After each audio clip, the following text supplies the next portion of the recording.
this is what they said to Brazil. Okay, you can have the vaccines, but you're going to need to take the Huawei tech as well. You have to reverse your decision to not take Huawei.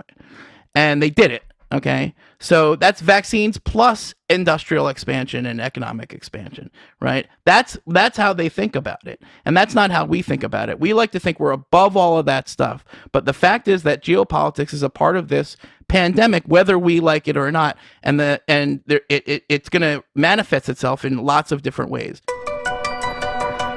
Welcome to Post Corona, where we try to understand COVID-19's lasting impact on the economy, culture, and geopolitics. I'm Dan Senor.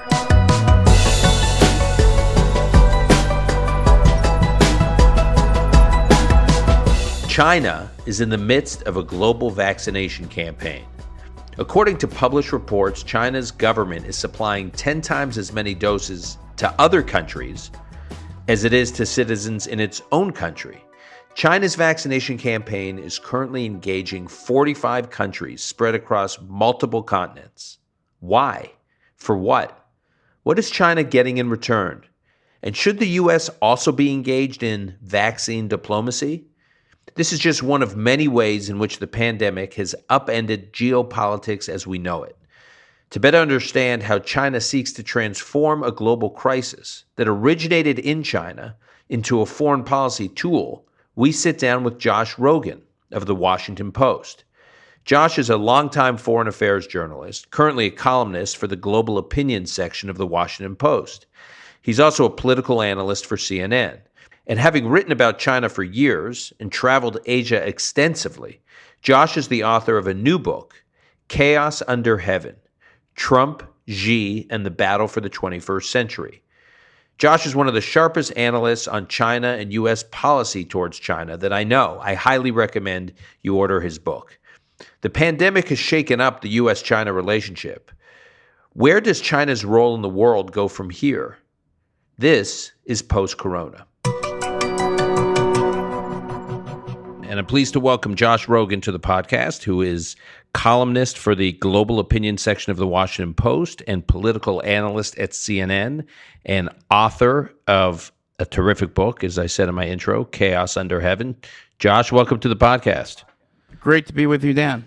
And actually, I normally say welcome to Post-Corona, but normally when I say that to our guests, I always have to caveat that we're not in post-corona yet, even though that's the name of the podcast. But where I'm recording this right now, I'm in Israel as we speak. I'm sitting here in the capital of Israel, and in the capital of Israel and in Tel Aviv, where I was this morning, you definitely feel like you are post-corona. They are virtually everybody's vaccinated, and apparently the mask requirement is coming off in a few days. So the country definitely feels like a window into where we are hopefully heading.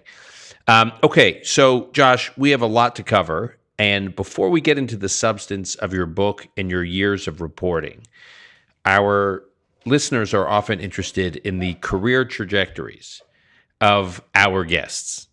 So tell us just how you wound up as an opinion journalist covering foreign policy for The Washington Post. Sure, thanks so much. So I fell ass backwards into journalism in my failed attempt to become first a lawyer and then a scholar of U.S.-Japan relations. Two things that I failed at, actually. And I went to the George Washington University and lived in Tokyo and learned Japanese and taught English there and studied there for a bit and ate a lot of ramen, and it was great.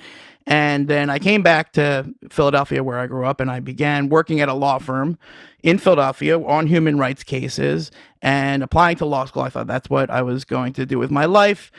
As it turns out, it wasn't for me. And what happened was I found a bunch of research at the law firm that had to do with China's aggression, repression, and crazy diplomatic abuses of the country of Sudan. This was in about 2003, and I saw all of this research about how the Chinese government was helping the government of Sudan commit genocide against the people of what was then southern Sudan in an attempt to, steal the resources of that region and give some of them back to China. And that scheme was so, in a sense, elegant and horrifying that I contacted some of my friends in Washington to see what they thought about it. And, these days, stories of China's mischief in Africa are well known. But in 2003, that wasn't the case. And my friend Joshua Eisenman at the center at a think tank in Washington called the New America Foundation said we have to publish this. And that's exactly what we did. We wrote an op-ed in the Straits Times of Singapore, making the argument that China's complicity in atrocities in Sudan was a moral and national security issue that the United States must not ignore. And two things happened. I got almost fired from my job at the law firm because I was a paralegal and I wasn't supposed to be publishing, and they didn't appreciate that. So you didn't get clearance for running this piece? I took the George Costanza approach, was like, was that wrong? Right. Should I not have done? If anyone had told me when I got here that I wasn't supposed to be publishing op-eds, I would have, and they were like, sure, whatever. And I was basically almost fired. And so I started to look for jobs, and the job that I found was at the Japanese newspaper, the Asahi Shimbun in Washington. And I applied for it, and I sent them that op-ed, and they called me in and they told me I had broken a big story, and they offered me a job.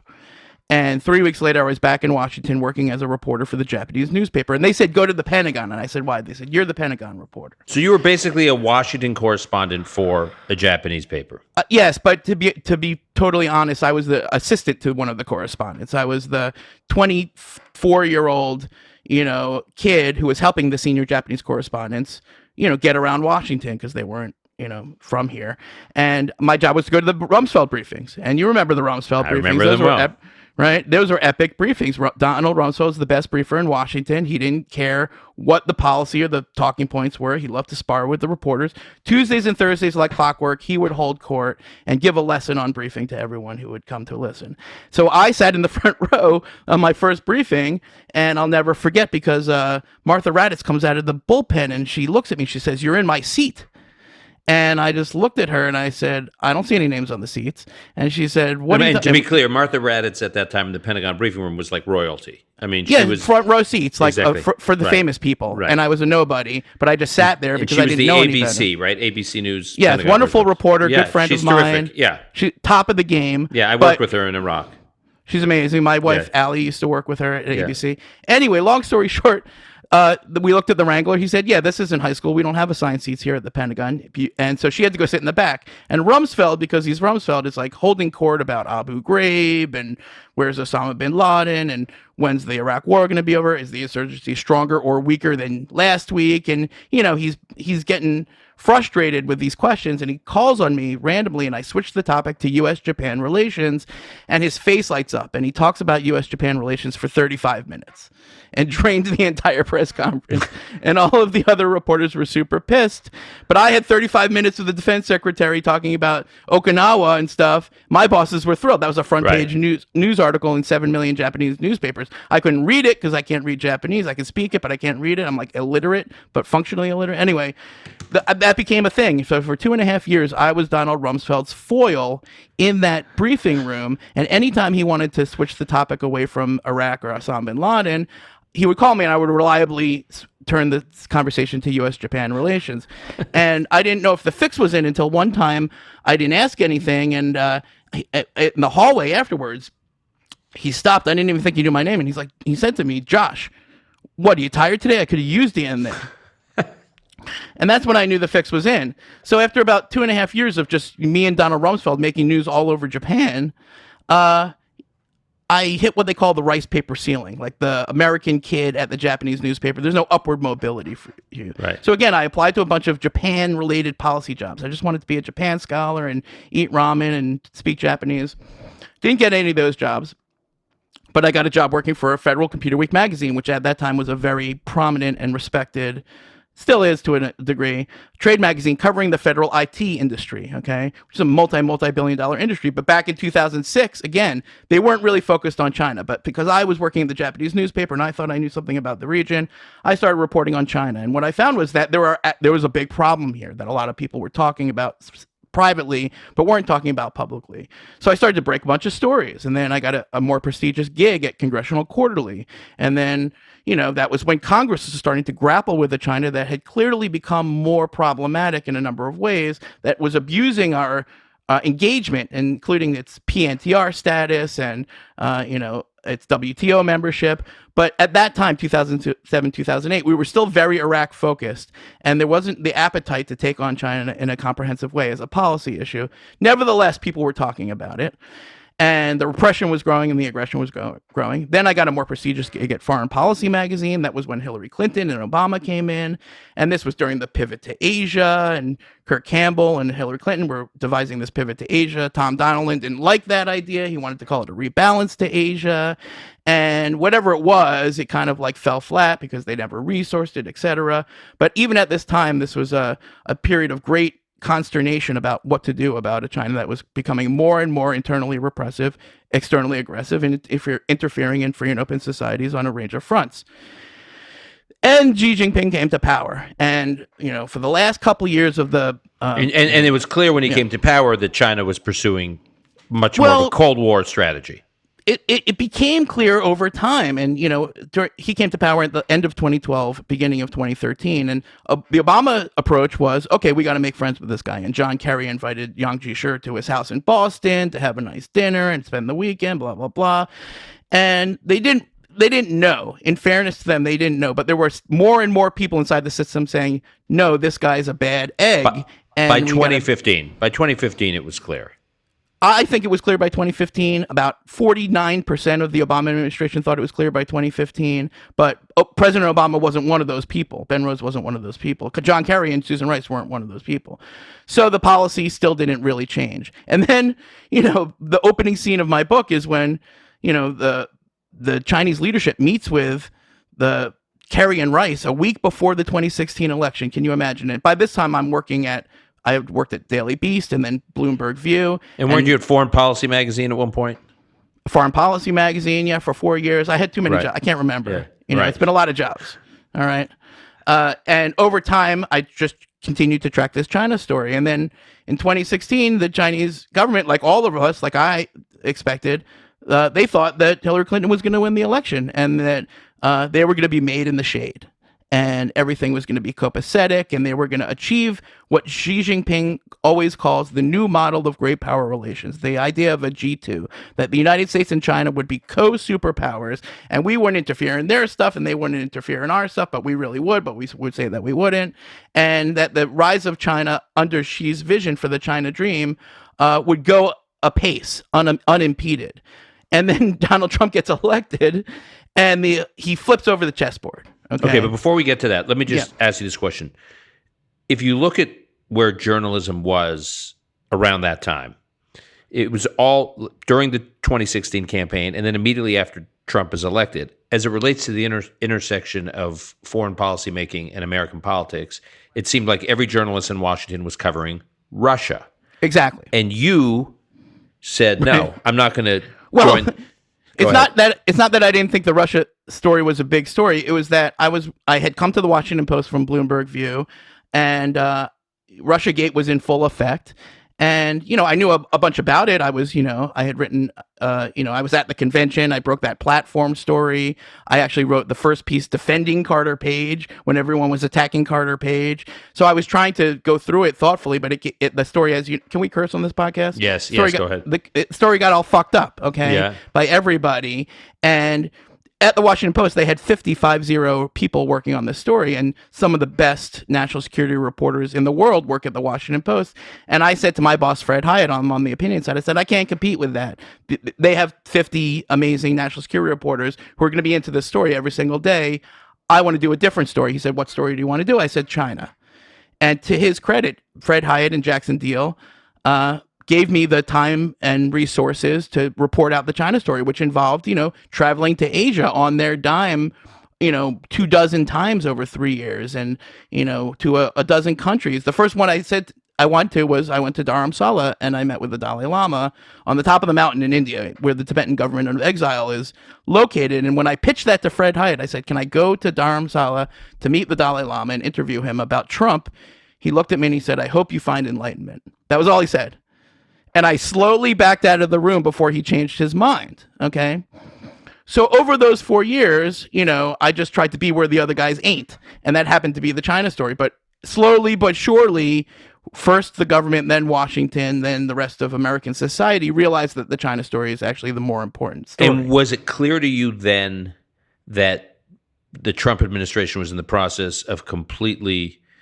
From day one. Yeah. So basically that they were going to transform, or shall we say, they were going to establish a new consensus that would really be a bipartisan consensus. Well, it wasn't clear that's how it was going to come out, and we can debate about whether or not that's exactly what happened. But it was clear from day one that this was going to be a crazy story, that they were going to change the U.S.-China relationship in a way that even they could not predict because they were so dysfunctional and such a mess. That's why the book is called Chaos Under Heaven. It's a quote attributed to Mao Zedong where he says, "There is great chaos under heaven. The situation is excellent." It means that the more messed up our system is, the better it is for the Chinese Communist Party, and they know that.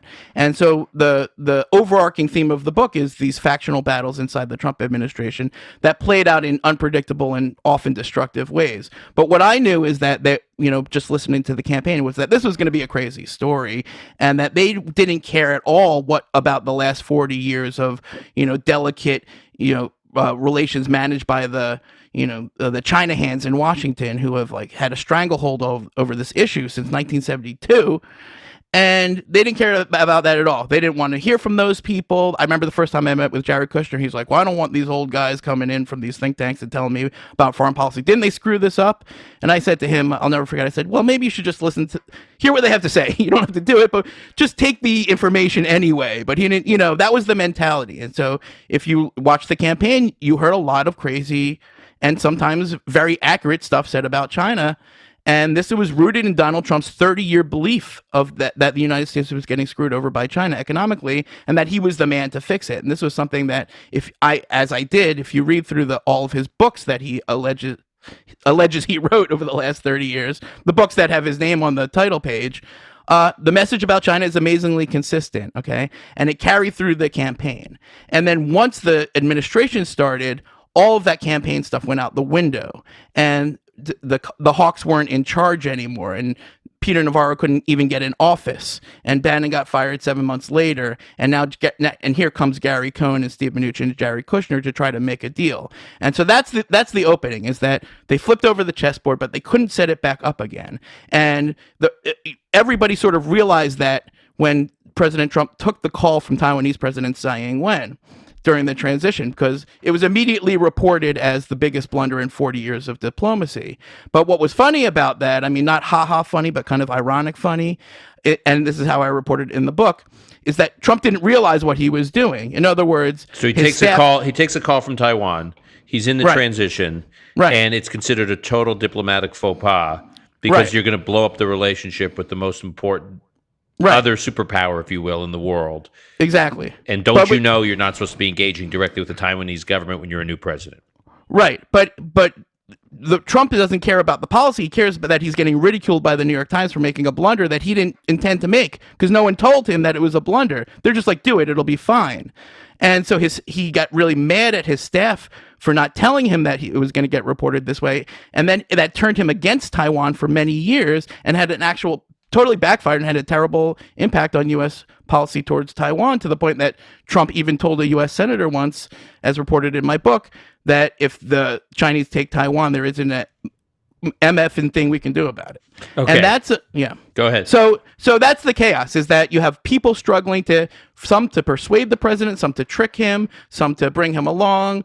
And meanwhile, they're fighting each other. And down inside the government, 2 levels down, the bureaucrats and the intelligence people and the spies and the congressional staffers are playing their own games. And those narratives, the A narrative of the political leadership of Bannon and Navarro and Gary Cohn and Steve Mnuchin and Jared, and then the next level, which is like Pottinger and Matt Turpin and David Fife and all of these guys who are trying to link that to the system. And then inside the system, all of those things affected each other, and it's complicated, and it was happening in the most chaotic place. And that's before the pandemic. Okay, so let's get to the pandemic. So let's fast forward to January 30th, which is the first reported human-to-human transition of COVID that was confirmed in the U.S.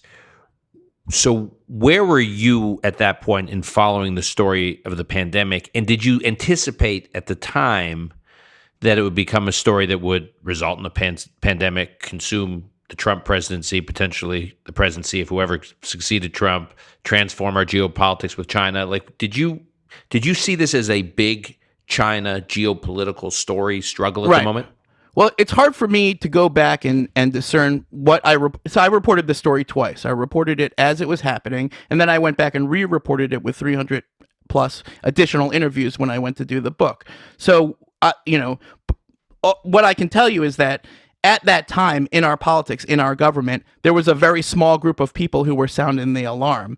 And first it was the national security officials, and then it was the health officials joining them. And they were fighting on that day of January, and that exact day, actually, about the China travel ban. And what had happened was that Matt Pottinger and Robert O'Brien. And just for our listeners, Yeah. so Robert O'Brien was National Security Advisor. Matt Pottinger was Deputy National Security Advisor. But more importantly, Pottinger was really the architect of the administration's, the more hawkish, aggressive elements in the Trump approach to China. You would say hardliner. Hardline. The hardline approach were Pottinger was the architect of it. He was a former reporter for the Wall Street Journal. He'd spent a lot of time living in Asia, also served in the U.S. Marine Corps. Very interesting guy.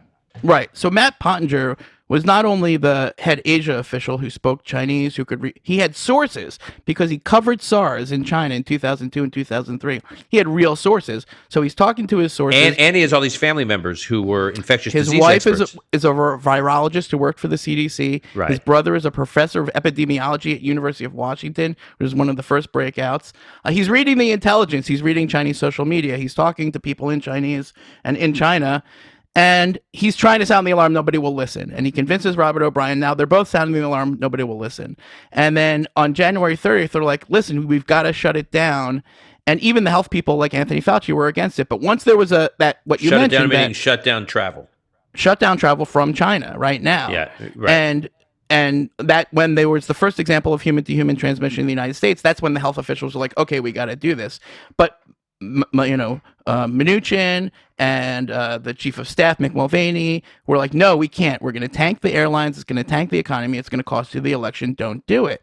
And Trump went with the national security people and he shut it down. And he took a lot of crap for that at the time. And that wasn't sufficient to stop the pandemic. Doesn't excuse Trump's other excuses, but it was an example where he trusted the professionals over the politicos. And by the way, the politicos were totally wrong because actually, if he had managed the pandemic better, he might have gotten reelected. So by delaying his response, he actually hurt himself and probably cost himself the election. And then 6 days later, Xi Jinping calls Trump and he tells him a bunch of lies about the coronavirus, namely that it would go away in warm weather and that herbal medicine would treat it and that, it was under control in China. All of these lies fed into that garble inside Trump's head and then came out of the garble out of his mouth and formed the foundation of our terrible, confusing response policy at that time. And then Trump starts to repeat Xi's lies in public and telling the American people that it's going to go away in warm weather. Many people are saying, but he didn't say that the many people was the Chinese president who has an interest in lying to him because they're covering up the coronavirus. That's crazy. That's a crazy story. So at that time, did I realize all of that was going on? No, I didn't know all that. I figured it out later when I retraced all the steps. But I did think at that time that, when I saw what was going on in China, my first instinct was like, oh, I understand the character of the Chinese party better than most. I know that they would hide the science. I know that they're jailing the journalists. I know that they're keeping the information away. They're lying to us about our public health, and we're about to suffer greatly for it. That's what I instinctively knew. That's the big difference. And that's when you listen to these scientists, quote unquote, friends of the lab, the people who are definitely, 100% sure it couldn't have been the Chinese Wuhan lab that had all the back coronaviruses. They were the ones who were telling everybody, oh, this, whatever the Chinese government says is right. We're pretty sure the scientists wouldn't lie to us. But they didn't understand either that those scientists in China, those health officials, if they speak up, if they told us the truth, they would die. They would get thrown in prison. Okay, so let's talk about that. So we now know, to your point, that the Chinese Communist Party punished doctors, as you said, jailed journalists inside China. They're still to this day. Anyone sounding the alarm was basically, arrested. And hid the science, took what they knew and locked it in a vault. And barred the CDC from traveling to China, right? CDC officials wanted to travel to China. They weren't allowed. They engaged in a disinformation campaign about the origins of the pandemic. Correct. So through the president of the United States, who bought it hook, line, and sinker. So based on your reporting of the early moves of the Chinese government decision makers, What was their calculation at that point? Did they really believe that they could sweep this under the rug and the world would like just move on and not focus on China? I mean, it seems a little naive. Well, it's impossible to know what happens inside the top ranks of the CCP. It's essentially unknowable. But the best speculation I can give you is that they had no they're inside that system. There's no dissent mechanism anymore. In other words, whatever the top says, everyone does, and what everyone's trying to do is not to make any decisions that are going to get overruled by the top guy, and then they're going to get killed. And in that system, that's a dysfunctional system. We like to think, oh, authoritarianism is so efficient, blah, blah, blah. But actually, it often leads to these terrible decisions and these terrible outcomes. And we can trace this through China's entire response, starting from the origin story and the initial handling, and leading all the way to today, where they're doing the vaccine diplomacy, which I know we're going to get to, how they went around the world to blackmail people with masks. Just think if China... Ventilators, PPE, they control all of it. Right. And just to think of like the cruel calculation of going to a suffering country and then kicking them in the gut because they won't do what you want on like Taiwan, or shut up about the genocide of the Uyghurs, and dangling masks over their heads for their political agenda. And that's what I'm trying to get to, is that all you need to know about the way that the CCP operates is informed by the fact that they were using their power and influence to save lives and use it, but to do the opposite, but not be out of China's interest, because you're right. It's not in China's interest to do any of these things. It's in the party's interest. It's in Xi Jinping's interest to protect himself, to protect the party. And for that to happen, the party has to be omnipotent. The party is God. The party is the religion. And the party can't make any mistakes. The party is infallible. And so that's the religion. That's the one thing they can't sacrifice. So how could we be responsible? How dare you say we're torturing Uyghurs? How dare you say that, that the lab was involved? Because once the party is wrong, the whole religion is called into question. And we might find out that Emperor Xi has no clothes. So that's why they're making the decisions that are not in China's interest, not in the interest of the Chinese people, who suffered greatly, and definitely not in our interest, because as we saw, it corrupted our response in a way that cost lives, that made people sick and die. Yeah, but China's image globally has been on the decline, and this seems to have accelerated it considerably. So there's this Pew study from a few months ago. I'm just reading from the Pew study that I think they surveyed 14 countries, thousands of respondents in 14 countries.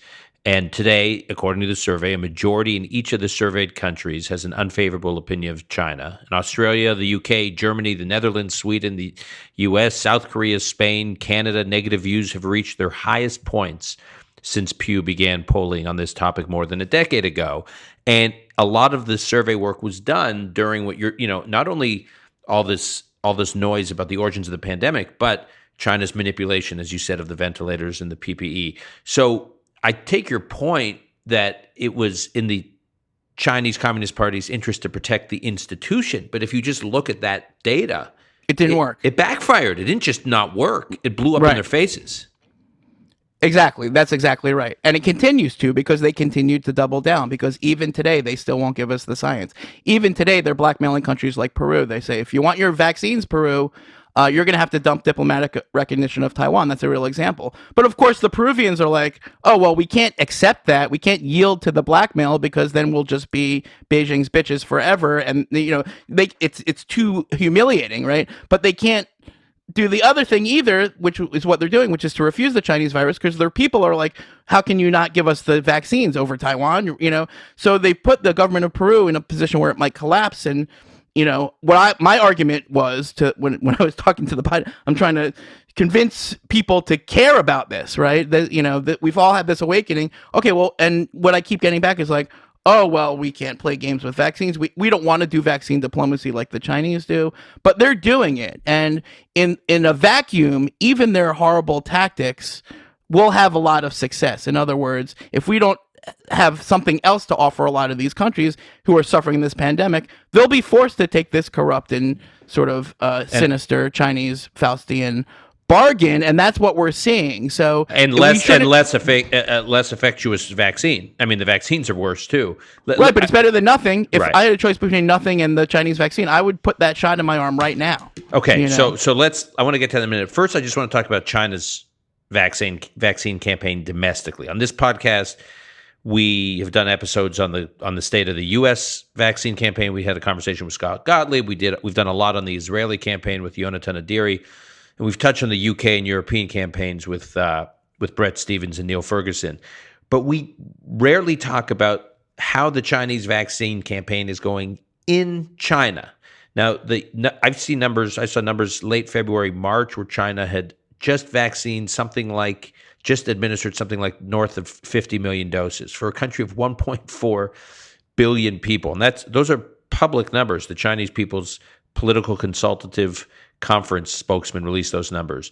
Compared to the U.S. at that time, 75 million doses had been administered for a population of 330 million. So whether you compare it on a per capita basis or you compare it on an absolute basis, China's domestic campaign is really, really slow. Why? Okay, so I think there's a couple things going on. And, one is that countries with low levels of outbreak, in other words, the countries that did the best at the front end of the pandemic are doing the worst at the back end of the pandemic, right? And it's interesting because we see this in Taiwan, in Japan, in South Korea, in Singapore. They had lockdowns, they had low rates, low deaths. In Taiwan, they had 10 deaths total of the whole year, 130, something ridiculous like that. But they have no shots, right? And so for most of these countries, it's a story of, oh, well, we didn't, we got the first thing right, but we got the second thing wrong. Where in America, we got all the early stuff wrong, but we did really well in the vaccines. And that, that's one part of the story. But again, in China, what they're doing with all of their vaccines is they're using to expand the CCP's power and influence all over the world. They're giving away more vaccines than they're putting in the arms of their own people. There's a reason for that. Think about that for a second. Partially it's because they have less cases. It's true. Okay. But the other part of it is that it's a form of clinical trials. It's a form of economic and industrial expansion, because you get the vaccines. This is what they said to Brazil. Okay, you can have the vaccines, but you're going to need to take the Huawei tech as well. You have to reverse your decision to not take Huawei, and they did it. Okay, so that's vaccines plus industrial expansion and economic expansion, right? That's how they think about it, and that's not how we think about it. We like to think we're above all of that stuff, but the fact is that geopolitics is a part of this pandemic, whether we like it or not, and it's going to manifest itself in lots of different ways. The vaccines is just the first phase of it, by the way, and how we approach vaccinating the rest of the world, which I think we're failing on clearly, despite some noble efforts and COVAX and all that stuff. And the Quad's going to have 1 million shots. Too bad they chose Johnson & Johnson, but they didn't know that when they chose it. But the Chinese are way ahead on that. Okay, and again, they're not 10 feet tall. They make mistakes. It's a bad system. But there are some things that they do that are very smart. And getting way ahead on exporting vaccines has given them a lot of options diplomatically, militarily, industrially, and we have to respond to that, okay? And we're not doing that right now. The Biden administration is just not doing it. And so let's hold on just on that. So China has pledged something like 10 times more vaccines abroad than it has distributed at home. They claim they're on track to manufacture something like, I don't know what the number is, 2 billion vaccines by the end of the year or something, and they're engaged with like 45 or 50 countries. So it's all over, right? It's in the Western Hemisphere, including in our backyard, the Western Hemisphere, where it's the most prevalent, right? Okay, so now we ought to think about that. We ought to do something. So let's talk about that. So let's talk about. Should the U.S. be doing the same thing? Not the same thing. We should be doing the better thing. What's the better thing? Giving countries shots without strings, okay? Okay. Were they like bad shots with strings from the Chinese or good shots without strings? If they had one choice in the matter, besides that or dying, they would take the good shots without strings, but we're not giving them to them for a lot of bureaucratic and stupid reasons, okay? So we can't fight something with nothing. We have, if the rest of the world has a chance to do business with us and, join us in our aspiration for things that we believe in, like human rights and the rule of law and freedom and democracy and the freedom to think what you want and choose your leaders to some extent and participate in the world community and love who you want. That's better. People around the world will like that better than what the Chinese are offering, which is you better shut up about the Uyghurs, take the shitty vaccine, stick it in your arm, and then we're going to send you a bunch of hair that we shaved off the Uyghur women's heads. You're going to put it on your head, and you're not going to say anything about it. And then we're going to have them pick the cotton, and then we're going to send you the shirts, and you're going to put those on your backs. And if you dare speak up about it, no shots. That's what's going on right now. And our response is, oh, we'll get to you when we get to you. We got to America first, and then, we'll put a bunch of money into the problem and, come see us in 6 months, okay? That's why we're losing the vaccine diplomacy, not because the Chinese are so smart. It's because they have the only offer on the table, and these countries are suffering. And, we're not safe until everyone's safe. And it makes economic and strategic sense without the Chinese even being involved for us to export more shots and to stop the variants in the worst places, because they're going to come to get us, and we're going to have to come up with new vaccines. And we'll go, do you want to do this every year? I don't want to do this every year. But so right? The Chinese vaccine, take Sinovac or Sinopharm, the efficacy rates are something like in the low to mid 60%. And in many countries where they're going, when they're surveyed, whether it's Turkey or the Philippines, the Chinese vaccines are unpopular. People are uneasy about taking them. Your point is something better than nothing, and people will suck it up. They're using antiquated development methodologies for these vaccines. They're not, they're basically right. They're not using mRNA technology. So go ahead.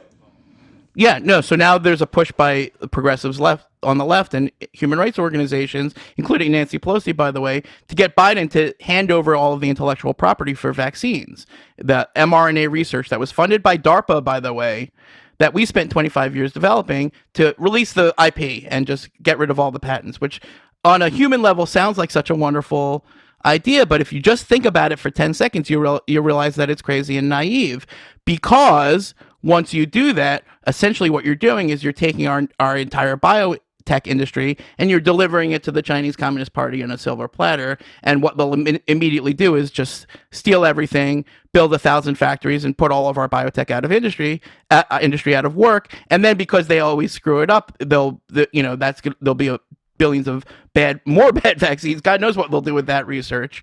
And, so this is, again, it's complicated. It's very easy to sort of, simplify everything down to China bad.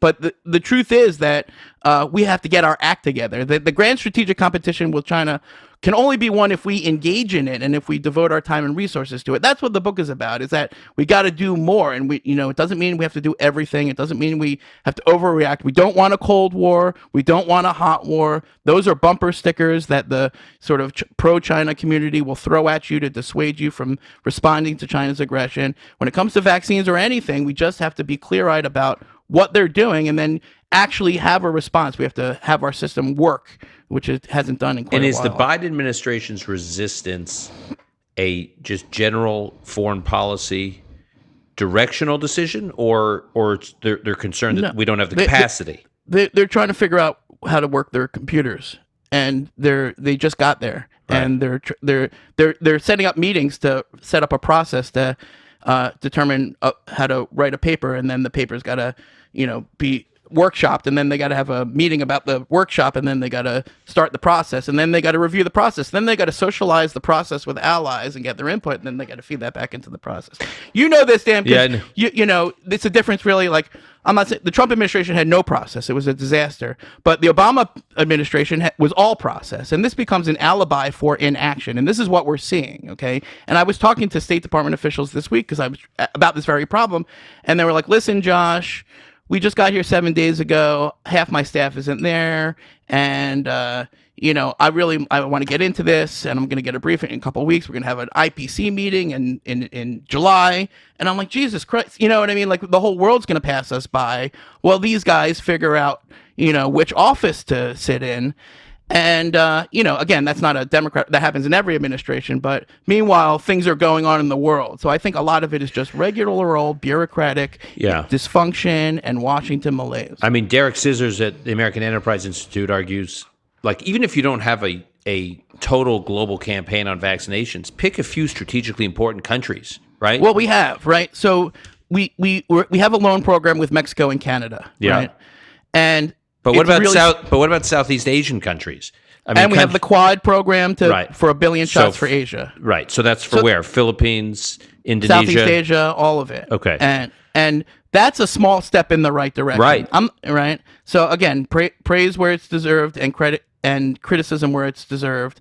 And there are some things happening, but it's just like it's just not enough. It's just not quick enough. People are dying, and the chessboard is advancing, and it's just too little, too late. What is the Chinese government's propaganda narrative about how the U.S. has handled the vaccine? Sorry, how the U.S. has handled. What's the Chinese government's propaganda about how the U.S. has handled the pandemic? For anyone who wants to read a lot of like Chinese Communist Party propaganda, just search my name on Twitter, and in my feed you will see the core of the arguments. Okay, and what's interesting about that actually is that while much of it comes from what we understand as Chinese Communist Party propaganda, it's like Xinhua, their fake media, and all of their various trolls and bots and all that clanky stuff like the Russians do, just like Facebook pages that are just ridiculous, and videos of dancing Uyghurs and hostage videos with Uyghurs praising Xi Jinping and telling us, how dare you say there's a genocide. That's the easy stuff. That's the obvious stuff, okay? The more insidious stuff is the stuff that they launder through American institutions and American voices. And this is a lot of what's in the book. It's called Chinese influence operations and political interference, and it's a huge problem.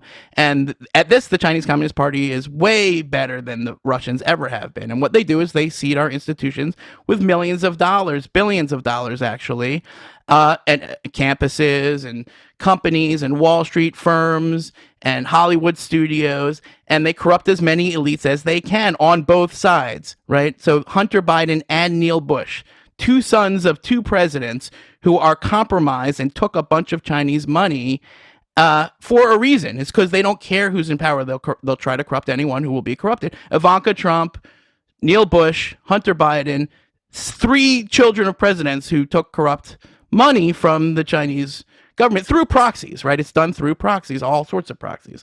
That's the biggest problem. And what I'm getting to is that if you listen to those proxies, you will hear the same messages. And that's how you trace the influence.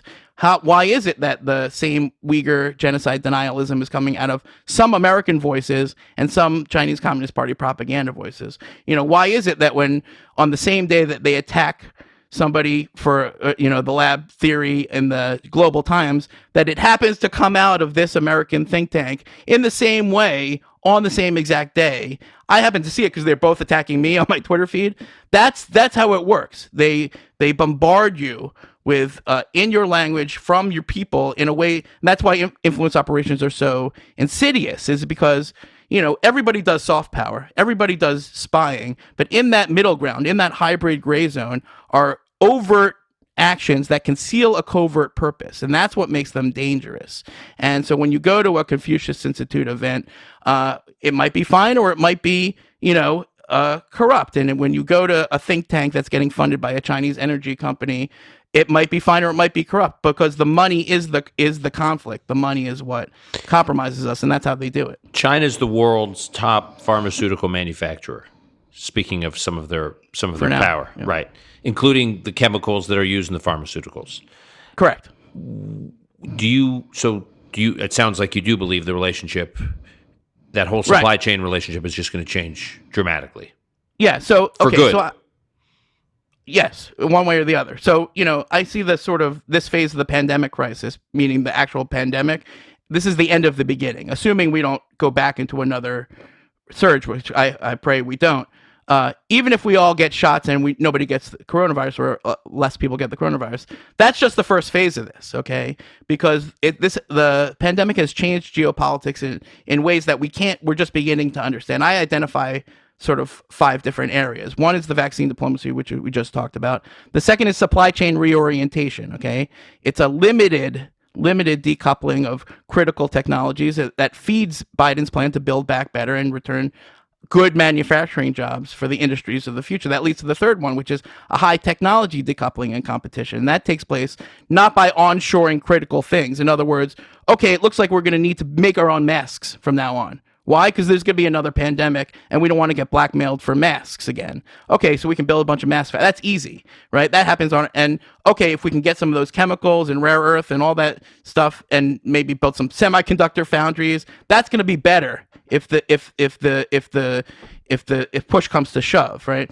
The high technology competition happens off of our shores. This is about what will be the infrastructure for economies of the future in the rest of the world. And that's a competition between our system and China for the third world or the second world or the fourth world, okay? And that's about Huawei and 5G and artificial intelligence and all of these things. And then those industries will also fuel our future economy, so we can't afford to ignore them. And they're also where some of the Chinese Communist Party's worst actions sit, because they combine that technology expansion, as we discussed, with all of their other mischief. Okay, so that's number 3. Number 4 is the recovery and reconstruction competition, because all these decimated economies are going to need huge amounts of investment. Where's that money going to come from, and who's going to get those contracts, and who's going to do all of that recovery and reconstruction? Well, the Chinese are thinking about that very hard, and they're building the capacity right now to do that recovery and reconstruction, and we are not. Okay, and that leads you to the 5th one, which is the Wall Street collusion battle, which has been brewing for a long time. And that means right now we have a situation where all of these malign Chinese companies, which are more and more controlled by the Chinese Communist Party, are being funded by American investors, to hundreds of millions of American investors, who are doing it mostly unwittingly, because the investment is done through passive means. I'm talking about index funds and institutional investors, your pensions, the Army's pension. And this is a fight that really got kicked off. It's in the book, and the end in 2020, when people like Robert O'Brien started battling with Steve Mnuchin about this very issue. But then it ended, right? And the Biden administration hasn't figured out what they want to do about this. But the fight goes on, and the idea is, do you want your pension, and this is my pension too, going to the company that builds the cameras that sit atop the concentration camp walls? Does that bother you? Okay. You may say yes or no, but then even if it doesn't bother you, do you realize that when the U.S. government sanctions that company, this is a real company, it's called Hikvision, that's going to hurt your portfolio, okay? Because you're invested in Hikvision even though you didn't know it. Do you care about that? And this is the fight that's only just beginning. All right. I want to wrap up by talking about the origins, what we know now, at least, about the origins of the virus. So by my lights, there are basically 3 theories. There's the animal wet market theory, bat in a cave, bites some pangolin, which winds up in a Wuhan wet market, and that's how it ultimately transmits to humans. That's the most common explanation, or has been at least. The second is there was a lab in Wuhan, and there was some deliberate nefarious activity to leak the origins of the virus. And the third is that it was in a Wuhan lab that is trying to doing research to predict the next pandemic, which is funded, internationally by hundreds of millions of dollars. And it got accidentally leaked from that lab, some 10, 15 miles away from where the outbreak broke out. Where are you now among those 3 theories? Yeah, I'm of the view that we should investigate all the possible theories as much as we can and figure out the origin of the coronavirus, no matter what that truth ends up being. Now, that is not a dodge. That is actually what we must do. Now, the implications by the way, of that, that's kind of a controversial position. Tell me about it. Again, look at my Twitter feed. You will find a lot of people criticizing me for just saying just that sentence. Now, what the implications of that is that we actually have to include the lab in that investigation necessarily, that it can't be avoided. The reason that that's controversial, of course, is because for a year, the Chinese government and the Wuhan lab people and their best friends, who are the American scientists who were involved in this gain-of-function research, led by Peter Daszak and the EcoHealth Alliance, overseen by Dr. Anthony Fauci, the head of the NIAID. Yeah. Explain who Peter Daszak is, because he comes up. He's the guy who was funding a bunch of the gain-of-function research at the Wuhan lab. The same research, by the way, that Robert Redfield, not a anti-China conspiracy theorist, a virologist, the head of the CDC during the outbreak, said he thinks that came from an accidental leak from the lab from this gain of function research. But for a year, Explain what gain of function research is. Gain of function research is where Peter Daszak and Dr. Shizhong Li and their 100 best friends go into Yunnan where the bats are, or anywhere where the bats are. Keep in mind, the bats live 1,000 kilometers away from the lab, and they dig up all the bat coronaviruses they can, and they bring the most dangerous ones into the lab, and then they do experiments to make them more virulent and more dangerous and more infectious to humans. That's what they were doing. That's what they admit that they were doing. To try to predict and anticipate the next pandemic. Exactly. Using $200 million of U.S. taxpayer money, the PREDICT program was meant to, quote unquote, predict and preempt the pandemic by finding the most dangerous viruses, making them more dangerous and more infectious to humans, and then playing around with them and then trying to predict how they might break out. Now, it is a crazy thing to think about that the PREDICT program not only didn't predict and preempt the crisis, but may have accidentally sparked the crisis. That's a very disturbing thing to think about. Not because it implicates China, by the way, because it implicates us, because that's our research too, because we were doing it with them, and because diplomats warned in 2018 that this exact research might cause a pandemic. So let's stay on that for 1 second. U.S. diplomats, 2 years before coronavirus, right? U.S. diplomats say, like, Houston, we have a problem. This could leak, and then we have. They were sounding the alarm, and they went to the lab, and they found that they didn't have enough safety procedures. But specifically, they wrote in these cables, we're worried about the research where they're using bat coronaviruses to increase the infectiousness using the spike protein to the ACE2 receptor. What that means is that they would take mice, give them human lung characteristics, and then run bat coronaviruses through them until the bat coronaviruses got really good at infecting human lungs. That's what they were doing. And 2 years prior, these diplomats were like, this is dangerous. We should probably keep an eye on it. Nobody listened. Nobody cared. And then when the outbreak broke out right next to the lab, and it was a bat coronavirus that had a spike protein that infected the ACE2 receptor, all of the friends of the lab, all the Peter Daszaks of the world, like, don't look at the lab. Whatever you do, do not look at the lab. We're going to go look in the markets. By the way, the Chinese CDC disavowed the market theory in May 2020. Nobody cared. Then they have a WHO investigate. So in other words, these guys are conflicted. It's the clearest conflict of interest you could imagine. It's the definition of a conflict of interest. It would be like having Robert Kardashian investigate OJ. Okay, it would be like because this is what Peter Daszak said on 60 Minutes. He says, "Oh well, don't you want the people who are the best friends of the lab to investigate the lab? We're trained virologists." It would be like Robert Kardashian going to the jury and saying, "Listen, I know OJ real well. I'm going to go and ask him. I don't think he did it, but I'm going to go ask him real seriously, and I would know if he's lying. He said he didn't do it. Case closed. We can all go home, and I'm going to go look for the one-armed man." That's the analogy, okay? And what Peter Daszak did is he took this, then the WHO, to its great shame, makes an investigation team handpicked by the Chinese government. The report was written, according to Antony Blinken, in part by the Chinese government, and the only American they include is Peter Daszak, okay? And they rejected the people that the U.S. government wanted to have on it, and he says, "Oh, well, I don't think it was the lab, but we're going to go there anyway, and we're going to look them right in the eye." And we went there, we looked them right in the eye. I believe them, and I'm the expert, so no more looking into the lab. Now, what's funny about that, not funny, ha-ha funny, but kind of ironic funny, is that as Peter Daszak is releasing this whitewash report, which is meant to tell you that we don't need to look at the lab, Dr. Tedros, his boss, the head of the WHO, not a pro-Trump, anti-China conspiracy theorist, disavows it, takes a crap on Peter Daszak's report and says, no, we have to look at the lab. And the reason that he was doing that, not because he's a big fan of the lab theory, is because he realizes that we have to take a look at the lab and that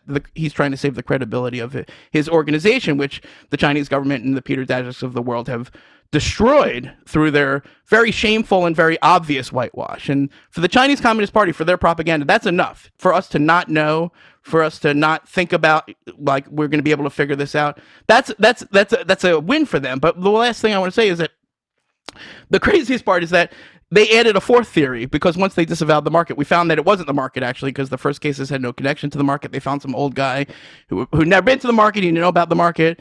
So they came up with a new one, which is who was an early patient. Or an early patient. In other words, they proved scientifically that it couldn't have originated from the market. The market was like just one amplifying event of many. Okay. Anyway, the popsicle theory.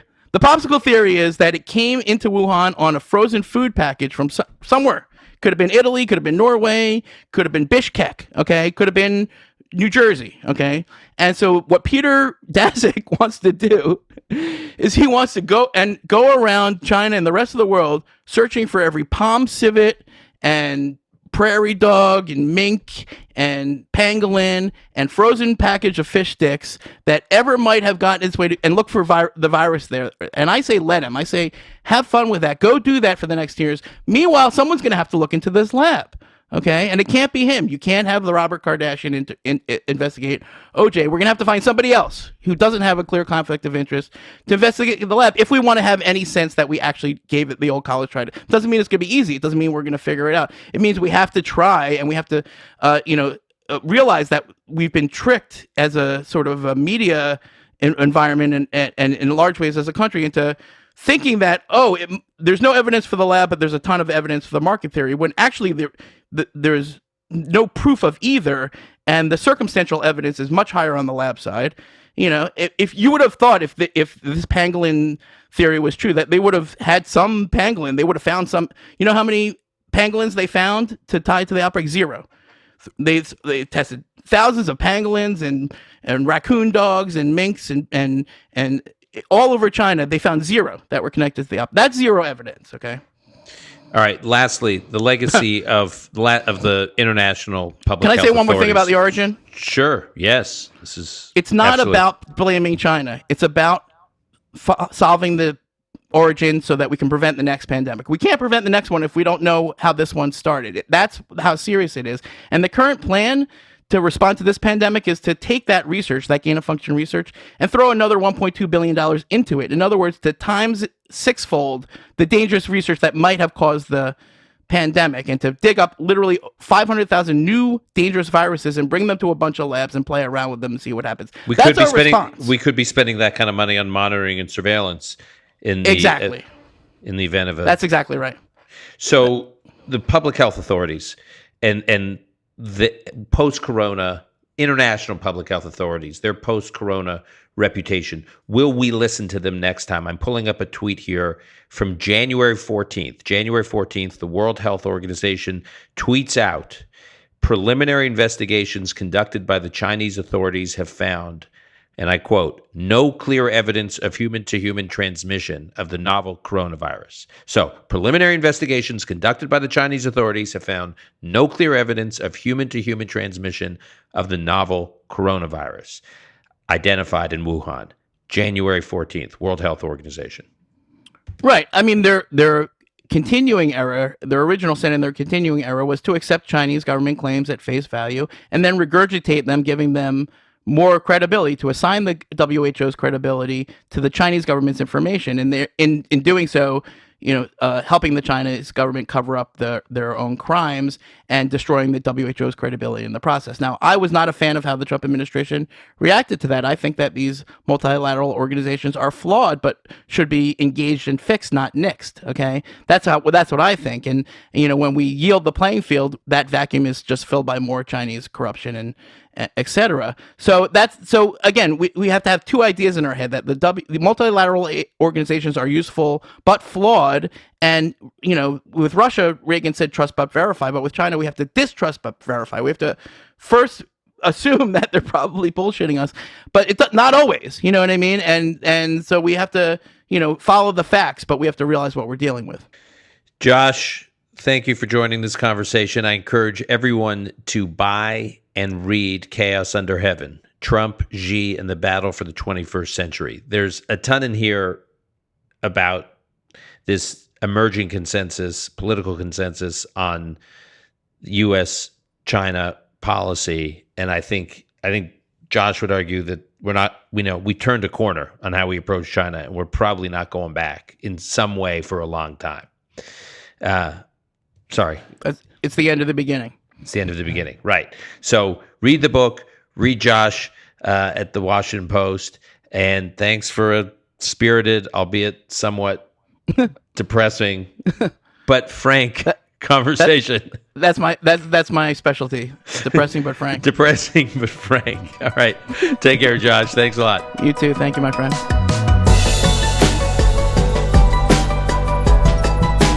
That's our show for today. If you want to follow Josh Rogin's work, go to the Washington Post Global Opinion section. He has a regular column there.